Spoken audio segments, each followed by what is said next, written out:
Here's a few out-of-context moments from Riverdale. One attendee of Riverdale High is discovered to be a grown woman pretending to be a high school student. There is a group of homoerotic superheroes. A 17-year-old competes in a bare-knuckle boxing match with an evil billionaire to take control of the town.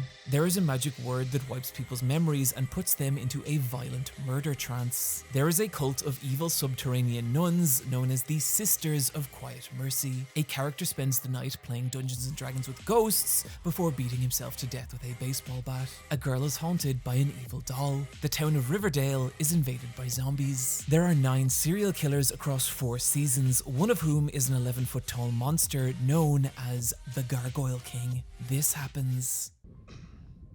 Mr. Chipping? I'm sorry, Jughead. I couldn't help you. Mr. Chipping! This also happens.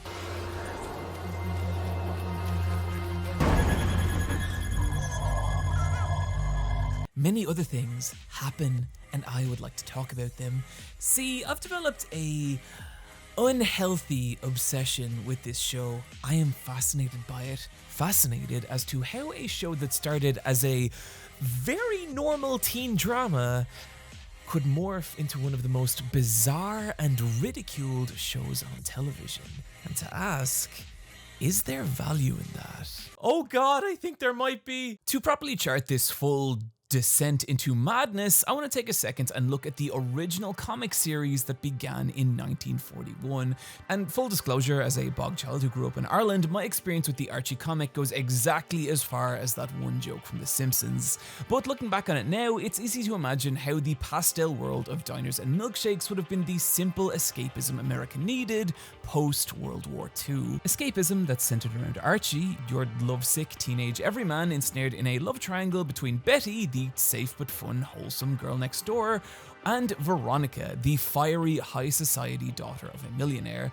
So I guess kinda like Oscar and Ray if you grew up in the 60s. These are the correct choices and I'm closing comments. As well as Jughead, the aloof, burger-hungry best friend who balanced out the romance-obsessed cast by having zero interest in it. Stories were simple, the art was charming, but what's interesting looking back now is how guarded that style was. Despite being worked on by dozens of different artists and writers over the decades, the series never really changed.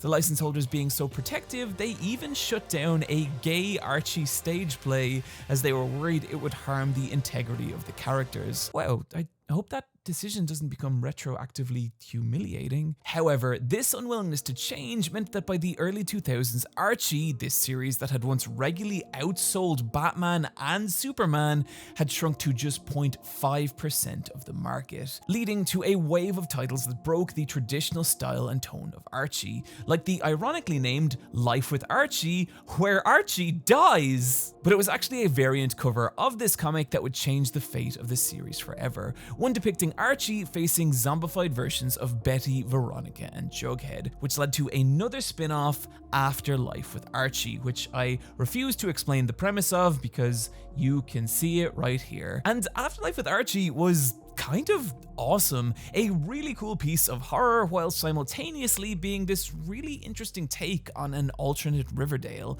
And it was a smash hit, selling 40,000 copies and propelling its writer, Roberto Aguirre Sacasa, to the chief creative officer of Archie Comics, Sacasa being the writer of that gay Archie stage play that had been shut down.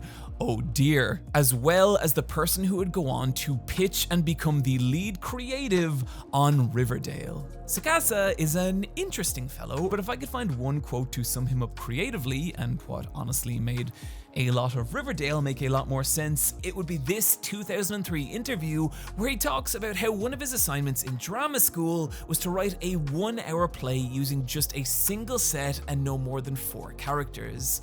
The play I wrote was over 2 hours long, had 7 actors, 2 of whom were kids, 3 sets, and a giant squid. This is the mindset that Riverdale came from, and worth noting as we descend into madness. But things don't start off that way. The first season of Riverdale feels like a very average teen drama tinged with a trace of Twin Peaks. The story beginning when Jason Blossom, heir to the Blossom family fortune, is discovered drowned in a boating accident alongside his twin sister Cheryl, who has survived. His death rippling through the town and unearthing a stockpile of unsavory secrets. And then Jason's dead body is never used in another plotline ever again.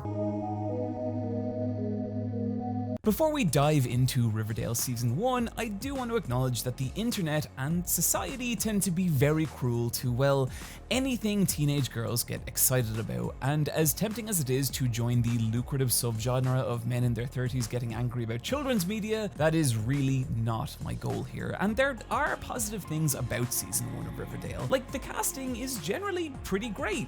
Lily Reinhart imbues Betty with a sweetness and charisma that really captures the charm of that character. Madeline Pesh as Cheryl has this cruel, sarcastic edge that unironically makes her so much fun. And KJ Apa, playing Archie, who spends half the show getting the piss kicked out of him, performs the character with the innocent sympathy of a small dog who cannot get his PlayStation working on Christmas morning. He also looks very good with his shirt off, and the show is very aware of this. In fact, the entire cast of Riverdale, including the parents, all have this level of unearthly super beauty I could only liken to some impossible, sacred, dear god. So it is a nice show to look at, and unfortunately, that is where my praises end. If we break down Season 1 into its two core aspects, it would be the murder mystery plot and the high school drama that plays out between the characters. And it's that second part that makes up the vast majority of Season 1. The problem being that it's just not very good. When not borrowing plotlines from other better teen dramas, your OCs, your Gossip Girls, your Dawson's Creeks, yes, I have watched all of these, no, I will not offer any explanation. The only thing that Riverdale really has to set itself apart is its attempt to tackle modern teenage social issues, which it does do very badly. Riverdale Season 1 has this habit of dragging up social issues but then discussing them with all the languid reluctance of my partner whenever I suggest she give Dragon Ball Z another go. Case in point, the episode on slut shaming. It starts when Veronica hooks up with a football player, Chuck, only for her to be slut shamed on social media the following morning, Chuck claiming he gave Veronica a sticky maple, and it's like, okay, cool, slut shaming's a real problem and a topic that shows like this should talk about. However, we soon learn that Veronica never actually slept with Chuck, and he's been lying, as he has with every other girl he's harassed in the same way. Now, I am not a lady, so I might be out of my depth here, but in a story about how women shouldn't be shamed for having healthy sex lives, is it not perhaps an important part of that story that the women in question do have healthy sex lives? Because if they don't, then the focus now shifts from women are being slut-shamed and that is a societal problem to this one football player is a liar, and that's very bold, and even carrying this kinda shitty implication that if these girls had actually slept with Chuck, they would be more deserving of the online harassments. It's frustrating because the show did have a chance to say something cool and interesting here. It just didn't, and that is a constant across Season 1, but particularly in how they handle Jughead. See, a staple of Jughead's character across nearly all Archie comics is that he has zero interest in romance, because if he does, that would disrupt the love triangle of Betty, Veronica, and Archie. And this has led a lot of fans to speculate that Jughead is asexual. This aspect of the character was actually canonized in 2016, but in Riverdale, it's disappointing for two reasons. One, I'm sure asexual folks would have appreciated the representation. There are very few asexual characters on television, and one of them is SpongeBob SquarePants. And two, I think creatively, this would have been a much more interesting direction for the character. Like, take Todd from BoJack Horseman. Part of what makes this character feel like such a sweet little angel man was watching him figure out himself and the difference between sexual and romantic love. And it made for these super endearing plot lines that felt fresh and original because you hadn't seen them 100 times before. And the creators are aware of this. Cole Sprouse, who plays Jughead, has been an advocate for this direction for the character, and even in early interviews, Sacasa and the writers have stated that they planned on exploring this aspect of Jughead, but we are now 5 seasons in and my point here is not that the show is bad for not portraying Jughead as asexual, just that this is part of a larger trend of insincere writing where the show wants to come across as socially conscious, but does it insincerely or ineptly. And it does so with even the most basic of social issues, like take this scene in Veronica's home where Ethel confesses that her dad has been fired, her family is broke, and she's struggling with mental health. And Veronica says, "Girl, we have a lot more in common than I thought. We lost our place at the Dakota. Being ruined sucks." And it's just, how are you ruined, Veronica? Look around you, sitting in your Chanel outfit, nibbling your quiche Lorraine off your bone china in your literal mansion. Arguably, the bigger issue is that when Riverdale is not grossly misunderstanding poverty, it is just every other high school show you have ever seen. Most of the locations take place in your typical hallways, classrooms, locker rooms, and walks to school, and all have the same personalityless, muted, dull look to them. The stories that play out within them, not really much more exciting. Betty's mom is mean, Jughead's dad drinks too much, and little Archie Andrews gets stage fright while playing his guitar. It never feels like we're learning anything about these characters through the scenarios they're placed in or the actions they take in those scenarios, but instead, we just get these weird, awkward spiels as they just monologue about their own identity in a way that's, well, In case you haven't noticed, I'm weird. I'm a weirdo. I don't fit in, and I don't want to fit in. Have you ever seen me without this stupid hat on? That's weird. yeah. And while there is fun in the murder mystery plot, and there are occasional flashes of strangeness, like Betty putting on a wig and becoming Dark Betty or Cheryl's weird vampire coven of a family, outside of these fleeting instances, it's just a bog standard high school drama of such crushing mediocrity that, God help me, I'm about to use a graph to explain it. Here is something that I, well, just kind of made up really, that I like to call the mediocre valley.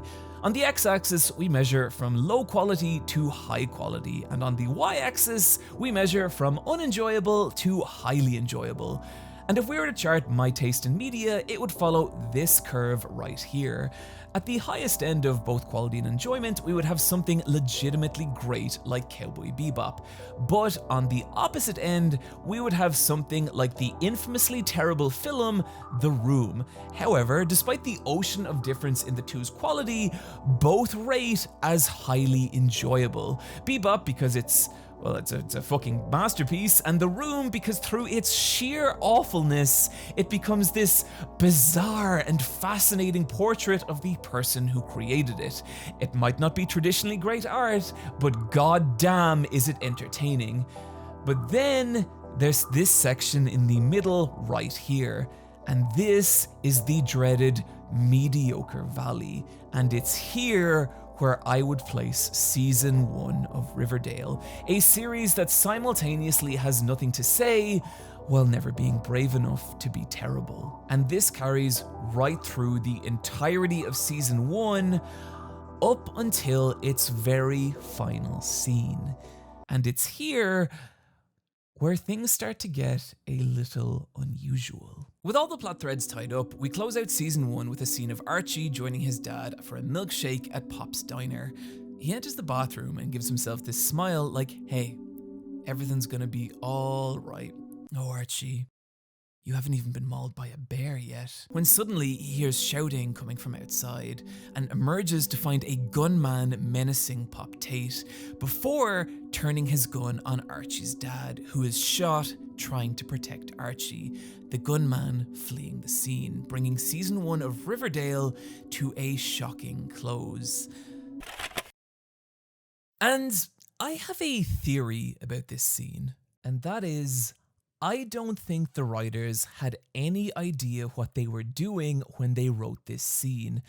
I don't think they knew who the shooter was or where this storyline was going. I think this was just written as a big, shocking moment. That might not sound like a big deal, but whatever I'd say about the rest of season 1, it does feel like a planned story with an inciting incident that triggers each character's arcs, all of which wrap up logically by the final episode.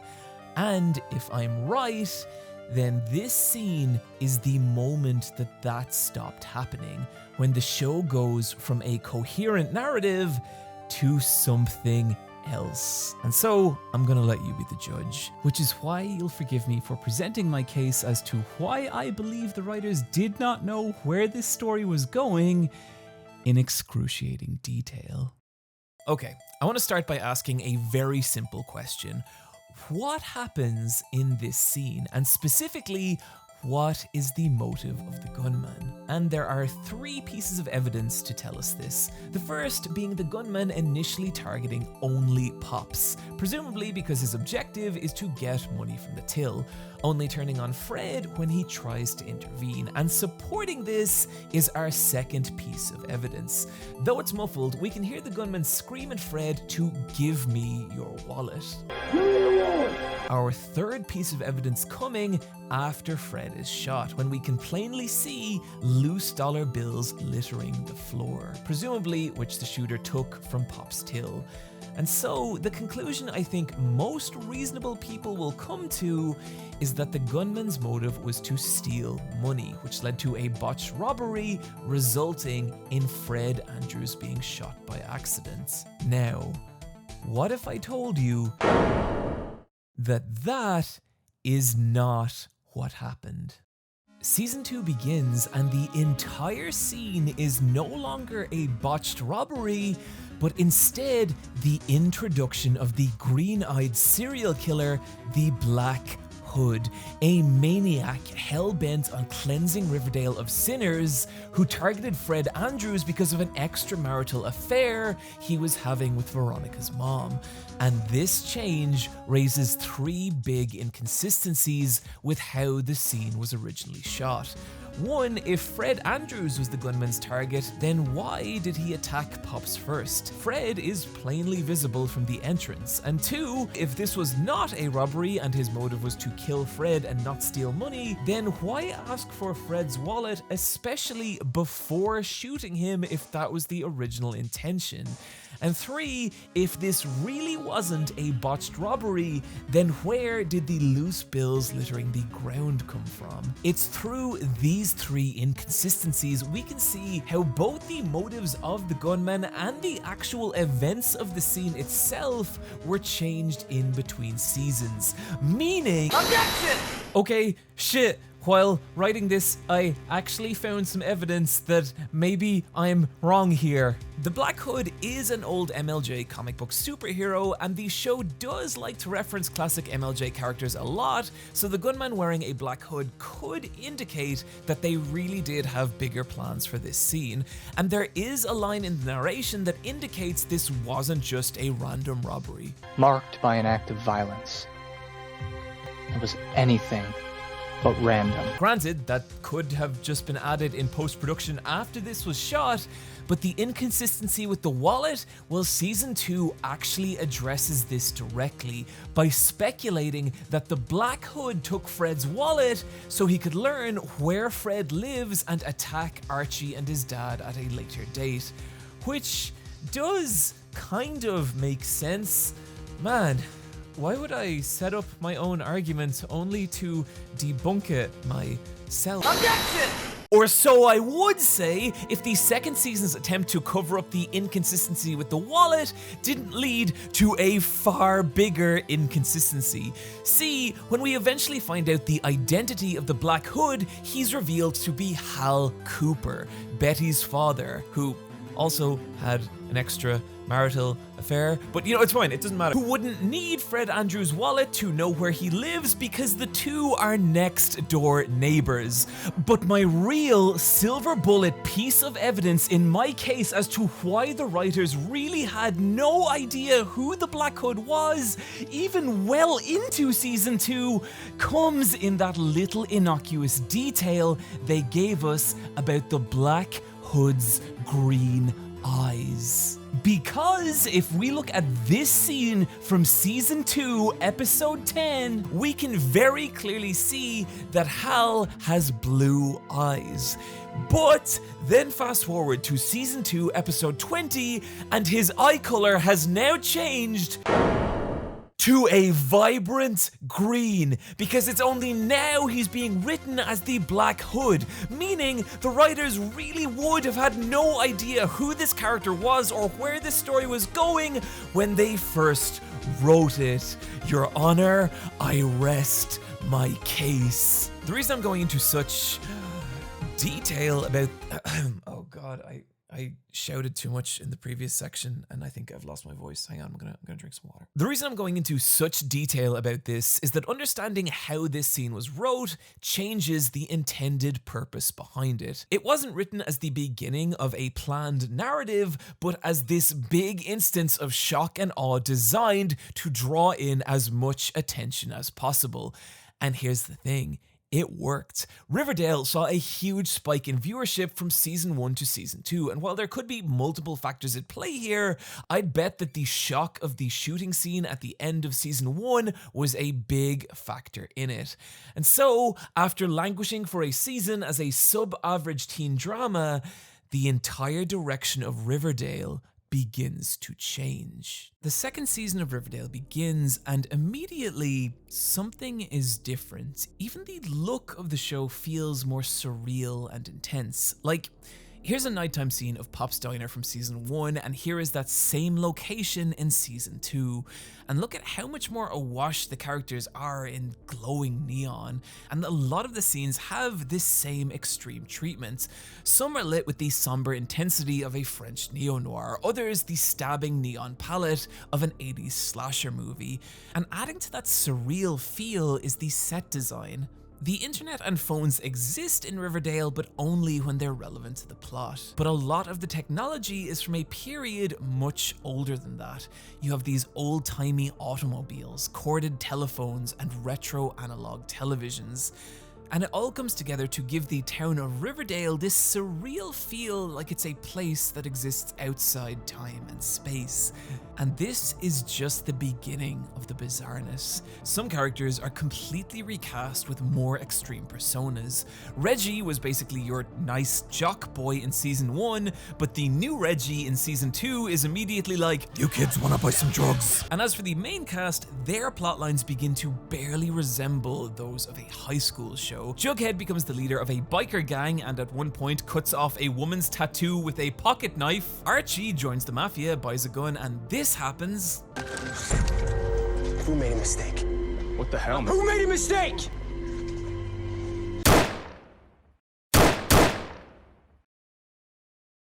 Okay, I added in the sound effects myself, but it's still pretty wild. Veronica's dad, Hiram Lodge, is finally introduced, and from this point becomes the show's central villain. And oh my god, I love this character. He keeps a giant portrait of himself above his desk. Things get weirdly erotic between him and Archie. There is nothing soft about me.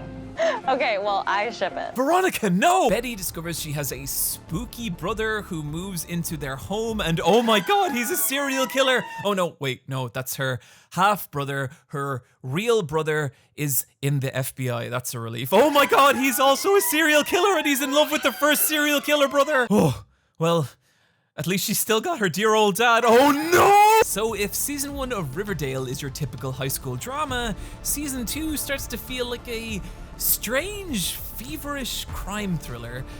And when I started to look into why there might be such a massive shift in tone between seasons, what I found was pretty interesting. Here is every writer or writing team who worked on Riverdale season 1. Here are the writers who stayed on for season 2, and here are all the new writers that were brought on board for the second season. Having so many new writers was always going to change the tone of the show, but it may also explain Riverdale's increasingly erratic plot lines. Like, there's this episode where a mysterious illness begins causing simultaneous seizures in the women of Riverdale, and we spend the entire 42 minutes building to this big dramatic reveal that the town of Riverdale is infected with a deadly disease and will be put under quarantine, only for the next episode to start like this. It's been 5 weeks since we were cut off from the rest of the world. The quarantine's been lifted. An entire story arc just gone! With the seizures being explained away much later as a problem with the town's water supply. And as for why it only affects women, or why it happens simultaneously, that question is literally asked by one character and ignored by another. It's in instances like this that you can feel that same philosophy that resulted in the diner scene from season 1. Create big dramatic moments, fuck everything else. And if it sounds like I'm criticizing Riverdale, I'm actually not. See, I've seen this kind of storytelling somewhere before. During the late 90s, wrestling's biggest star was Stone Cold Steve Austin. He was angry, he drank beer, and he was great. And his biggest rival wasn't another wrestler, but Vince McMahon, the real-life owner of the company. This rivalry taking place during WWE's Attitude Era, a time when wrestling was attempting to appeal to a teenage audience with moments of shocking violence or sexuality or whatever is going on here. And one of the most memorable stories that came from this was the introduction of the Higher Power, a mysterious cloaked figure who led a cult of evil wrestlers who reigned all kinds of chaos over the WWE, like crucifying other wrestlers or kidnapping Vince McMahon's daughter and forcing her to marry an undead wizard, to the point that McMahon and Austin had to set aside their differences and face this mysterious new enemy together. And that's when, on June 7th, 1999, Vince McMahon would demand from backstage that the Higher Power finally reveal himself. I say the evil, demonic SOB show his face to the world now. Who could it be? It's me, Austin! Oh, son of a bitch! What? It's me, Austin! It was me all along, Austin! In a twist that made no sense to anyone except maybe himself, Vince McMahon was revealed as the Higher Power. His motives were nonsense, it didn't progress the storyline or his rivalry with Austin in any meaningful way. It was just this moment. But the thing is, people, including myself, remember this really fondly. The Attitude Era was full of big, shocking moments like this, and that is a big part of why it is so fondly remembered by fans, despite the fact that the actual storylines and wrestling were frequently quite bad. And I do think there's something kind of compelling about the audacity that comes with narratives focused on creating insane moments like this, that just aren't possible with more technically competent storytelling. It might not always be good or logical or even coherent, but goddamn, it can be entertaining. That is a lot of the appeal of Attitude Era wrestling, and that is also the appeal of Riverdale. And from this point on, good God, strap yourselves in, because nothing can prepare you for the sheer insanity that is Riverdale's third season. Season 3 of Riverdale, or as I like to call it, Archie Goes to Prison, is one of the most bewildering, but I have to be honest here, wildly entertaining pieces of television I've ever seen. The early storylines focused on Archie going to beautiful boy jail after being framed for murder, where the evil warden forces him to compete in an evil underground fight club. And this right here is the tamest storyline of the entire season. As back in Riverdale, a new girl has started at Riverdale High, Evelyn Evernever, whose father is the leader of a grassroots religious movement known as The Farm. At first, it seems harmless, but then slowly, the farm begins to wrap its tendrils around Riverdale High as more and more of its students begin dressing in white and subscribing to the farm's bizarre lifestyle. And where this story hits a ludicrous peak comes with the mid-season musical episode. By the way, Riverdale has musical episodes, and I know that's not that unusual, but God, they're strange. When, after performing the musical version of The Heathers, a lone man in the crowd stands and begins an eerie, rhythmic clap, and Evelyn says this. I knew my dad would like it. We are introduced to the leader of the farm, Edgar Evernever, and as he claps, more and more of the townspeople begin to rise, all dressed in white, all clapping in this eerie, rhythmic unison.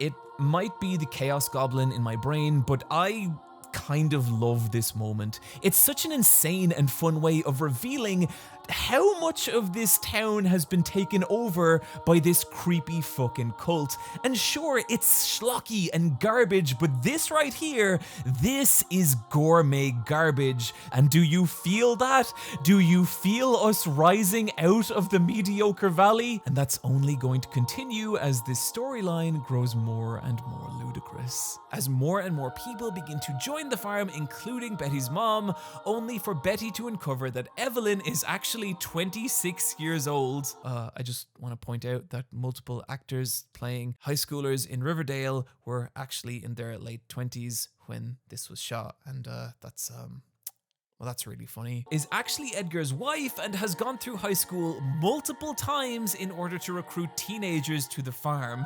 The farm now performing psychic surgery on its members to heal their emotional pain, but is actually, unbeknownst to its followers, secretly stealing their internal organs as part of a massive organ harvesting ring, but also to keep Evelyn alive, whose organs are constantly failing. The season ending with the entire cult just rapture bombing out of existence.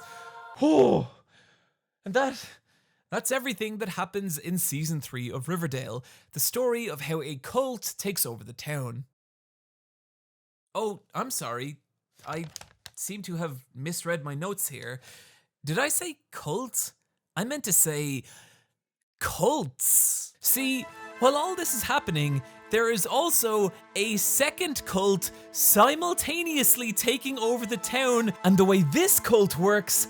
Hi, I just want to say that everything I'm about to say actually happens, and the show takes it very seriously, is through a haunted game of Dungeons and Dragons. Player manuals for a mysterious new tabletop game called Griffins and Gargoyles begins to appear around the town. The people who play it becoming so addicted they are unable to tell reality from fiction, with the game's quests involving committing suicide through poison chalices and just straight up murder, with its most devout followers joining an evil gang called the Gargoyles, who look like this, sound like this, Veronica Lodge hasn't paid what she owes, and also worship an 11-foot tall monster who randomly teleports around town and murders people and is called the Gargoyle King. And the people of Riverdale are just like, okay, there's a Gargoyle King now. If there's no wedding reception, it means the Gargoyle King has won. I'm aware of how fucking insane all this sounds, but some of the car crash moments this story leads to are just, they are just so good. After Betty and her mom are attacked by the Gargoyle King, Betty is committed to the Sisters of Quiet Mercy Home for Wayward Youth, where the Gargoyle King and his followers won't be able to get at her. But then Betty goes to art class and, oh no, everyone's painting pictures of the Gargoyle King! Archie escapes from beautiful boy prison and him and Jughead take shelter in a small town, and oh no, this is an evil Gargoyle King town! I'm not even going to try and make sense of how this all plays out. The Gargoyle King is literally revealed to be 4 different people at various points in the story, one of whom was also kind of the Black Hood, and this is all simultaneously happening alongside Archie in prison and the farm storyline. And it's madness, but the peak of lunacy comes with how season 3 ends. For reasons that are Far too complicated for me to explain, Archie and his friends get trapped in an anime-style game of death where they must play poisoned chalice Russian roulette and fight mutant bear men. I think that's what's going on here. I just want to note that this is a separate encounter from the regular bear attack. And after all that, we get to the end of the episode and everything's worked out. The Gargoyle King is defeated, the farm have rapture bombed from existence, and this happens. To the future.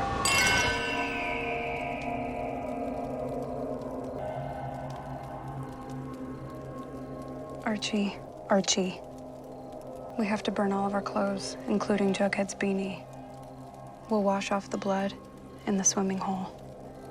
After tonight, we never speak of this, ever. No one. This brings us to season 4 of Riverdale, and like a small child throwing tennis balls into a deep fog, Riverdale now begins hurling plot lines with no concept of where and when they might land. And the rate at which these new plot lines materialize and vaporize becomes so frantic and insane.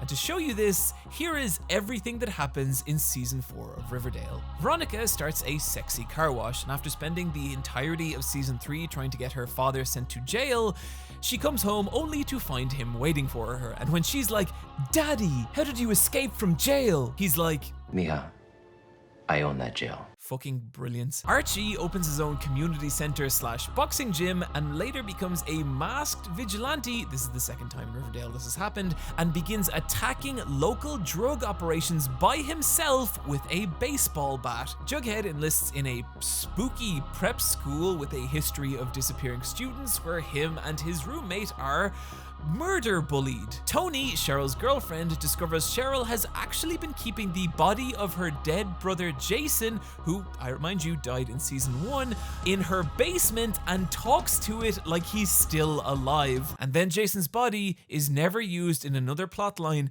ever again. Random Riverdale citizens begin to receive spooky VHS tapes. Betty's sister shows up at school with a bomb strapped to her, which Betty must disarm despite a FBI agent standing right beside her, before Betty is then kidnapped by the farm, who never actually rapture bombed despite the clothes being right there, meaning they all just ran outside naked, I guess. And Betty finds herself imprisoned in, I think, Mexico, in the farm's complex with her mother, who was actually just pretending to be a member of the farm for a news story, despite getting a tattoo of the farm, selling her home for the farm, and marrying the farm's leader. Betty and her mother escaping and freeing everyone before chasing Edgar Evernever to the roof of their secret cult complex, where he has built his own rocket ship he is going to use to fly away from the FBI. And I'm just... Okay. I'm sorry, it's just... Look at this image! Look at how he's dressed! His little belt buckle says Edgar! This is the moment I became convinced I was not laughing at Riverdale, but with it, I mean, look at this! Look at this image! Are you honestly telling me that a human being with a brain and a soul wrote this moment and was not aware of what they were doing? I mean, look at it! There are people who legitimately think Riverdale season 1 is good and everything after that is bad, and I'm sorry, but if you genuinely believe that little Archie Andrews getting stage fright while playing his guitar is more entertaining than the leader of an organ harvesting cult building his own space rocket to escape the FBI while dressed like this, then you are not fun at parties, and I don't want to hang out with you. That is everything that happens during Riverdale season 4. Oh. I'm sorry. I seem to have misread my notes again. Did I say season 4? I meant to say season 4, episode 3! Everything I just described, this all takes place in a single 42-minute episode! That is how fucking bananas this show now is, and unfortunately, it's here where the party kind of ends. I do feel bad criticizing season 4 as the show was hit by two major incidents that were out of its control. The first was COVID and the second was the tragic passing of Luke Perry, who played Fred Andrews, which had to have been a real blow to the cast and crew. He was great in this show and the tribute episode to him is really touching. And there are fun moments in season 4. The gang start to receive these creepy videotapes of people dressed as the comic book versions of themselves and murdering people. Cheryl is haunted by an evil doll before seemingly attempting to commit suicide by gassing herself, only for it to be a ploy to smoke out her evil mother who has been living inside her walls. And remember that bit where the school teacher jumped out the window? Well, it sure would be silly if that happened a second time. But unfortunately, season 4 is also where Riverdale's writing sins really start to catch up with it. Even by Riverdale standards, there's some plot lines that are just so sparse and bizarre, like Kevin joining an underground tickle fighting ring, which I would bet money was the result of one of the writers watching the documentary Tickled.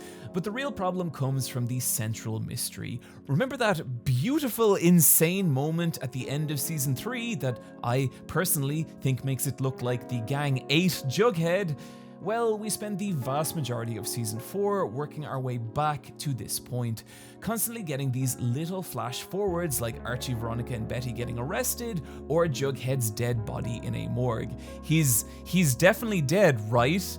Right? But when the eventual mystery is revealed, it's just that one of these spooky prep kids bonked him on the head and tried to pretend that Betty did it. And so it's like, hey, you know the bad guys of this season? Well, turns out they were the villains all along. And besides, this explanation carries several inconsistencies. For example, how would the gang be covered with this amount of blood from such a shallow head wound? And how did that blood get under their clothes? Actually, no, I'm not doing this again. Trust me, I really don't think they knew what they were doing when they wrote this scene, and the majority of season 4 just feels like the writers trying to explain their way back to it.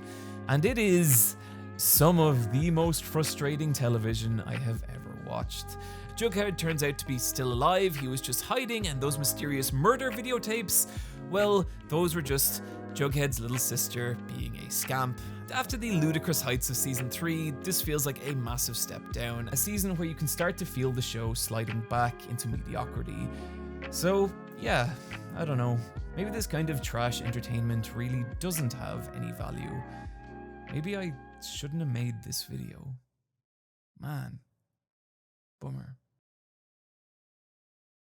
And then season 5 happens, and there's honest to God fucking aliens, and Archie fights in a war, and there's subterranean mole people, and Cheryl starts a cult around Jason's dead body, and Betty's in the FBI now hunting 2 new serial killers, an evil man lives in the sewers called the Rat King, there's ghosts, an evil maple syrup Mothman, and be gone from my temple, or I will smite thee. For I am Cheryl Blossom, Queen of the Bees! Why? That's the only question left now, right? Why am I spending 44 minutes talking about this stupid fucking show? And the answer is pretty simple. It's because I like it. I really like Riverdale. And I know a lot of people don't, and they're not wrong. There is a lot to criticize with this show, but for me, the value of a piece of media isn't dictated by what it does badly, but by what it does well. And with Riverdale, sometimes I don't need a deep dive into the human condition or to be confronted with the existentialism of my own mortality. Sometimes I just need to sit on my couch with my partner, eat bad takeout, and laugh and howl as life's ills fall away in the blazing spectacle of a show that has completely lost its mind. There's a chaotic beauty to bad media, and rather than something succeed in mediocrity, I'd prefer to see it fail spectacularly. And that's what I think Riverdale does.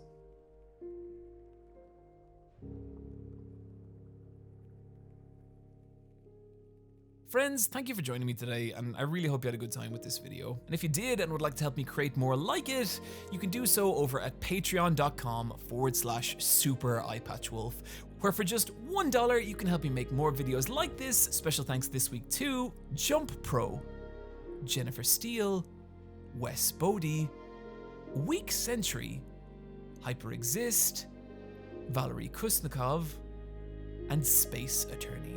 Find me as ever hosting the Let's Fight a Boss video game podcast on Twitter at Eyepatchwolf or on twitch.tv/super Eyepatchwolf.